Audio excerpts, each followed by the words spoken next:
WhatsApp everyone, मेरा नाम हुआ नील कश्यप और आप देख रहे हैं नील कश्यप लाइव यूट्यूब चैनल जो स्पेशल डेडिकेटेड है बिहार बोर्ड के बच्चों के लिए। आइडियम्स की ऑलरेडी मैं 2 क्लासेस ले चुका हूं जिसमें एक्सपेक्टेड क्वेश्चंस को मैंने बता दिया है। अगर आप उतना पढ़ लेते हो तो आपके एग्जामिनेशन में क्वेश्चन छूटने के चांस कम हो जाते हैं। लेकिन उन चीज़ों को देखते हुए कुछ हमने चेंजेस किया है और बिहार बोर्ड का जो बुक है हमारा मेन ग्रामर का, उससे मैंने चूज़ किए हैं टॉप 200 आइडियम्स। अगर आप इन सबों को याद कर लेते हैं तो इस बात की 100% गारंटी हो जाएगी, मैं आपको बता रहा हूँ 100% गारंटी हो जाएगी कि एग्जामिनेशन में आपका एक भी क्वेश्चन नहीं छूटेगा।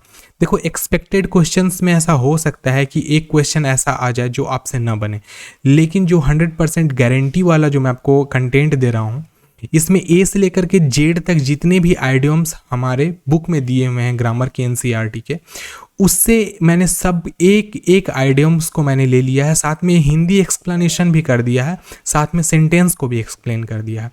तो आपको करना कुछ नहीं होगा, आप बस आके वो वीडियो को देख जाओ और उससे रिलेटेड जो पीडीएफ है उस पीडीएफ को बस एक बार डाउनलोड करके पढ़ लो।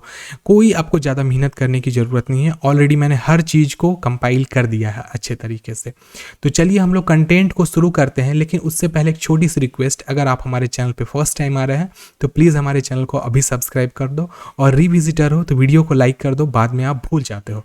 तो चलिए हम लोग वीडियो को देखते हैं बिना देरी के। देखो, इसमें जो भी कंटेंट है बहुत ही आसान शब्दों में मैंने सब चीज़ को डिमोन्स्ट्रेट किया है। यहाँ पे आप देख सकते हैं ये इंग्लिश स्पेशल वोकेबलरी बूस्टर है जो नंबर 1 पहली क्लास है हमारी लेटर ए की। मतलब इसके अंदर में हमने सिर्फ ए लेटर से जितने भी आइडियम्स आते हैं सारे को मैंने इसके अंदर कंपाइल कर दिया है। देखो, सबसे पहला जो हमारा वर्ड है अबाउंड, देखो ये फ्रेजल वर्ब हो गया, आइडियम्स एंड फ्रेज है, लेकिन जब वर्ब के साथ, मैं आपको एक छोटा सा पॉइंट बता देता हूँ, जब भी वर्ब के साथ कोई प्रीपोजिशन आ जाता है, देखो है आइडियम का ही हिस्सा लेकिन समझने के लिए है, तो वर्ब के साथ जब प्रीपोजिशन आता है तो उसको हम लोग फ्रेजल वर्ब कहते हैं। और फ्रेजल वर्ब हमारा आइडियम्स एंड फ्रेज का ही हिस्सा होता है, लेकिन वो थोड़ा सा अलग उसका रास्ता है, उसके कंडीशंस अलग होते हैं, तो ज़्यादा आपको प्रॉब्लम नहीं होगी समझने में। मैं आपको डिफाइन करते चलूँगा एक एक पॉइंट को। देखिए, जो हमारा सबसे पहला वर्ड है हमारा वो है अबाउंड इन। देखो, अबाउंड के साथ इन भी आता है, अबाउंड के साथ विद भी आता है। अबाउंड इन या अबाउंड विद का अर्थ होता है प्रचुर होना। प्रचुर किससे कहते हैं? जब कोई चीज़ बहुत ज़्यादा मात्रा में आपके पास होती है तो आप उसको प्रचुर कहते हैं। देखो, something to have lots of something. देखो, कोई भी चीज़ बहुत ज़्यादा जब मात्रा में होती है तो उसको हम लोग अबाउंड इन या अबाउंड विद कहते हैं। जैसे कि the rivers here abound in या विद फिश, मतलब कि जो हमारी नदी है यहाँ पर वो मछलियों से भरी पड़ी हुई है।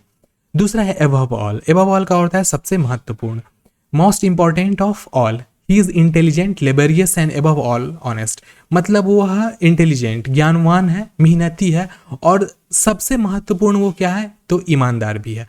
तो ये वाला भी हो गया। तीसरा नंबर है हमारा अलॉट ऑफ। अलॉट ऑफ का अर्थ होता है संख्या में बहुत ज़्यादा होना। ये भी आसान है, अलॉट ऑफ का अर्थ होगा संख्या में बहुत ज़्यादा होना। A large number of person और a large number of something. देखो, उसमें पर्सन भी हो सकता है और समथिंग, मतलब व्यक्ति भी हो सकता है, वस्तु भी हो सकता है, ध्यान रखिएगा। A lot of people came to hear his speech, मतलब बहुत सारे संख्या में लोग आए उसकी भाषण को सुनने के लिए। All at once. All at once का अर्थ होता है एकाएक, सडनली या तुरंत में। All at once the sky become dark and it began to rain, मतलब एकाएक आसमान पूरा काला हो गया और बारिश होनी शुरू हो गई। नेक्स्ट है हमारा all the time. All the time का अर्थ होता है हमेशा। ऑल द टाइम का अर्थ होता है हमेशा। During that period to show contrast, और साथ में इसका इस्तेमाल हम लोग यूज करते हैं कंट्रास्ट को बताने के लिए। कंट्रास्ट का मतलब होता है थोड़ा सा डार्क बताने के लिए। I wish he would stop smoking. देखो, याद रखना, जब भी निगेटिविटी आती है तो उसमें कंट्रास्ट का हम लोग इस्तेमाल करते हैं। I wish he would stop smoking, he does it all the time. देखो, मतलब मैं उम्मीद करता हूँ वो धूम्रपान करना छोड़ देगा, वो हमेशा इस काम को किया करता है। उसके बाद नेक्स्ट है हमारा एज इफ। एज इफ का अर्थ होता है अगर। As it would be if something were true, मतलब कहने का अर्थ क्या होता है? कोई चीज़ अगर वास्तविकता में सच होती है तो वहाँ पे हम लोग एज इफ का इस्तेमाल करते हैं। I couldn't move my leg, मैं अपने पैर को नहीं हिला सकता हूँ। It was as if they were stuck to the floor, और ऐसा प्रतीत हो रहा था, अगर ऐसा लग रहा था कि वो जमीन से क्या हो गया है, तो स्टक मतलब सट गया या फंस गया है। Ask after. आस्क आफ्टर का अर्थ होता है किसी की खबर लेना, अब देखो पिटाई वाला खबर लेना नहीं, मतलब किसी के बारे में जानकारी लेना। To ask for news about somebody and how they are, मतलब जब भी हम ये चीज़ पता करते हैं कोई कैसा था तो हम लोग वहाँ पर एक आस्क आफ्टर का यूज़ करते हैं। Did he ask after me in his letter, तो यहाँ पे कहने का मतलब है कि क्या उसने मेरे बारे में कुछ पूछा था, मेरे बारे में कोई खबर लिया था, ये कहने का अर्थ है यहाँ पे। 8 नंबर में देखिएगा आस्क फॉर समबडी, तो आस्क फॉर समबडी मतलब किसी व्यक्ति के बारे में पूछना। To say that you want to see और स्पीक टू समबडी, मतलब कहने का अर्थ किसी के बारे में आप जानना चाहते हैं या किसी के बारे में बात करना चाहते हैं। There is an old lady at the door asking for you, मतलब गेट पर कोई औरत आई है, बूढ़ी औरत आई है जो तुम्हारे बारे में पूछ रही है, ये कहने का अर्थ है यहाँ पे एग्जाम्पल में। Ask for something, ask for something, हमेशा एक बात आपको छोटा सा बता देता हूँ, ये याद रखिएगा। देखो समबडी का अर्थ होता है व्यक्ति विशेष, यहाँ पे जब भी बात होगी तो व्यक्ति विशेष की बात होगी, और समथिंग का जब भी बात होगा तो वहाँ पे वस्तु विशेष के लिए होता है, आप ये बात समझते रहिएगा। समबडी, बडी मतलब व्यक्ति, थिंग मतलब वस्तु, आपको ये चीज़ पता होगा। तो आस्क फॉर समथिंग मतलब किसी वस्तु के बारे में पूछना या वस्तु को मांगना। To say that you want somebody to give you something, मतलब किसी से कोई चीज़ लेना हो तो हम लोग वहाँ पे ask for something. Radhika asked for a new dress on her birthday, मतलब राधिका ने अपने बर्थडे पे नया कपड़ा मांगा, मतलब पिताजी से मांगी होगी, डैडी से मांगी होंगी। एसोसिएटेड विद का अर्थ होता है जुड़ा हुआ होना, रिलेटेड विद। भिक्षु Nagarjuna and Aryadeva were associated with Nalanda university, मतलब भिक्षु नागार्जुन और आर्यदेव दोनों जुड़े हुए थे, मतलब कि कनेक्टेड थे नालंदा यूनिवर्सिटी से। नेक्स्ट है हमारा एट ए स्ट्रोक, एक एट ए स्ट्रोक का अर्थ होता है एक ही बार में। बाय अ सिंगल एक्शन और डिसीजन, एक ही बार में जब किसी काम को करते हैं हम लोग तो वहां पे हम लोग यूज करते हैं at a stroke. The officer dismissed him at the stroke of his pen, मतलब कि ऑफिसर को गुस्सा आ गया और उसने एक बार में ही मतलब डिसमिस कर दिया, चलो तुम्हारे जॉब से बाहर निकाल रहे हैं, चलो। तो यहाँ पर क्या हुआ, डिसमिसल के लिए एक बार में ही उन्होंने काम कर दिया। नेक्स्ट है हमारा 12 number at times. At times का अर्थ होता है कभी कभी, समटाइम्स कह सकते हैं उसको। At times my heart cries out with longing to see all this things, मतलब कभी कभार मेरा दिल इतना ज़्यादा दुखी हो जाता है कि उन चीज़ों को देखना चाहता है जिसे मैं बहुत ज़्यादा पसंद करता हूँ। एट हर्ट का अर्थ होता है वास्तविक में होना। व्हाट वन रियली फील्स और बिलीव, जब भी कोई व्यक्ति किसी चीज़ को महसूस करते हैं तो वो कह सकता है एट हर्ट।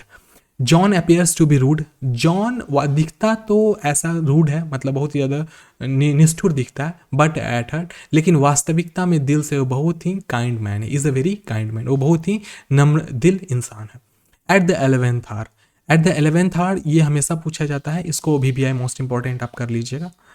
मैं वैसे स्टार पॉइंट लगा दे रहा हूँ यहाँ पे। तो इसका अर्थ होता है अंतिम समय में, at the last moment the mob was getting out of control but at the 11th hour the police arrived and control the situation. पूरी की पूरी मॉब ना मतलब आउट ऑफ कंट्रोल हो गई थी, लेकिन अंतिम समय में पुलिस आई और सब परिस्थिति को कंट्रोल कर लिया गया, मतलब सिचुएशन को हैंडल कर लिया गया। एट अ स्ट्रेच मतलब लगातार, कंटिन्यूअसली विदाउट इंटरप्शन, बिना रुके हुए जब कोई काम करते हैं तो वहाँ पे हम लोग यूज़ करते हैं at a stretch. My friend has marvellous power of concentration, मेरे दोस्त के पास बहुत ही ज़्यादा बेहतरीन शक्ति है कि कंसंट्रेट करने की, एकाग्रता करने की। He could study for 10 hour at a stretch, और एक बार में लगातार वो चाहे तो 10 घंटे तक पढ़ाई कर सकता है। At one's heels, at one's heels का अर्थ होता है बहुत ही नज़दीक होना, वेरी क्लोज, बहुत ही ज़्यादा नज़दीक होना। Criminals run away with the booty quickly because the police were at the hills, मतलब कि जितने भी क्रिमिनल्स थे वो लोग भाग गए बहुत ही ज़्यादा तेज़ी से क्योंकि पुलिस बहुत नज़दीक आ गई थी। उसके बाद है एट लार्ज। एट लार्ज ये भी पूछा गया है आपके एग्जामिनेशन में, इसका अर्थ होता है फरार हो जाना, जैसे कि चोर वगैरह होते हैं ना, पुलिस के गिरफ्त से निकल पड़ते हैं तो उसे हम लोग एट लार्ज वहाँ पे करते हैं। Including a number of topics people ETC with distinction, मतलब गायब हो जाना। He was at large from police, वह पुलिस की पकड़ से बाहर था या फिर फरार था। मैं आपको बता दे रहा हूँ, अगर आप यहाँ तक वीडियो को देख गए होंगे तो शायद आपको अच्छी लगी होगी, और इसी तरीके का बेहतरीन कंटेंट आपके इस चैनल पे बार बार आता रहेगा। और आपसे छोटी सी रिक्वेस्ट है बच्चों, आप लोग वीडियो देखते हो, वीडियो को लाइक नहीं करते हो और दोस्तों के बीच शेयर नहीं करते हो, और प्लीज़ अपने दोस्तों को बोलो, मोटिवेट करो कि मेरे चैनल को लाइक करेंगे, क्योंकि बेहतरीन से बेहतरीन कंटेंट उनको समय से मिल सके। और हाँ, अगर आप बोर्ड एग्जामिनेशन अच्छे मार्क्स से पास करना चाहते हैं तो प्लीज़ मेरी चैनल नील कश्यप लाइव, देखो ये मेरा भी है और आपका भी चैनल है, इसको ज़रूर सब्सक्राइब कर लें और टेलीग्राम ग्रुप ज़रूर ज्वाइन करना, क्योंकि टेलीग्राम ग्रुप में ही हमारी जो वीडियो का मतलब जो PDF फाइल होता है वो आपको मिलता है। और हमारी क्लास हमेशा फ्री रहेगी, ऑनलाइन पढ़ने के लिए कोई चार्जेस नहीं है। हाँ, ऑफलाइन आओगे तो आपको पे करना पड़ेगा। और टेलीग्राम आप क्या करो, ये वाला लिंक है, इसको आप जा करके सर्च कर सकते हो टेलीग्राम में, बिना स्पेस के बिहार विद्यालय परीक्षा समिति सर्च कीजिएगा तो वो जो चैनल है वो हमारा चैनल है। आप वहाँ से जा करके हमारे टेलीग्राम ग्रुप को ज्वाइन कर सकते हैं। बेहतरीन एडमिनिस्ट्रेटर और मॉडरेटर्स हमारे चैनल में हैं जो चैनल को मॉडरेट करते हैं, और बेस्ट एवर कंटेंट हर एक सब्जेक्ट का, जरूरी नहीं है कि इंग्लिश का, वहाँ पे आपको हिंदी भी मिल जाएगा, केमिस्ट्री, फिजिक्स, बायोलॉजी, हर एक सब्जेक्ट का कंटेंट आपको और MCQs मिलते रहता है। तो प्लीज़ आपसे रिक्वेस्ट है, जाओ ज्वाइन करो, अपने दोस्तों को भी ज्वाइन करो, जिससे उनका भी फायदा हो सके और साथ साथ मेरा भी फायदा हो सके। आज के लिए इतना ही, bye bye, take care and stay blessed.